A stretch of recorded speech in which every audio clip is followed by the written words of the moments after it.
নয় হালাহালি আসারামবাড়ি কেন্দ্রের তিপ্রামথার দলের প্রার্থী প্রস্মিত দেববর্মা 17,796 ভোটে জয়ী হয়ে সাংবাদিকদের মুখোমুখি হন। সবাইকে নমস্কার এবং ধন্যবাদ, অসংখ্য ধন্যবাদ। আর এই বিপুল জয়ে ফার্স্ট প্রায়োরিটি আমাদের মহারাজ যায়।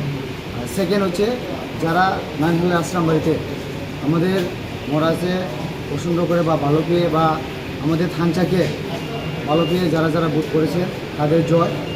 এই জয় শুধু আমার জয় না, সারা ত্রিপুরা রাজ্যে ত্রিপুরাসাদের জয়। এই জয়ের মাধ্যমে আমরা এটাই বলবো, আগামী দিনে অনেক কিছু আমরা ব্লু প্রিন্ট করেছি, কী কী কাজ করতে হবে সব রেডি।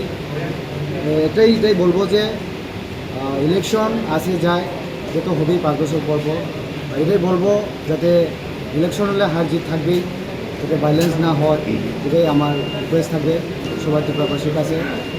যদি ভাইলেন্স করে থাকে তখন আমি বলবো আমার ত্রিপুরামথা সমাজকে ভাইলেন্স যদি কেউ করে থাকে, তারা যদি আরম্ভ করে চুপচাপ করে আসবে না, জবাব দিয়ে আসবে। কিন্তু ভাইলেন্স আমরা প্রথমে করবো না, যদি করতে চায় এটা জবাব আমরা দিতে রাখি। আপনার যে প্রতিদ্বন্দ্বী তার থেকে আপনি কত ভোটে জয়যুক্ত হয়েছেন? আমি টোটাল ভোট পেয়েছি 17,796। আমি লিড করেছি 11,682 ভোটে আমি লিড করেছি।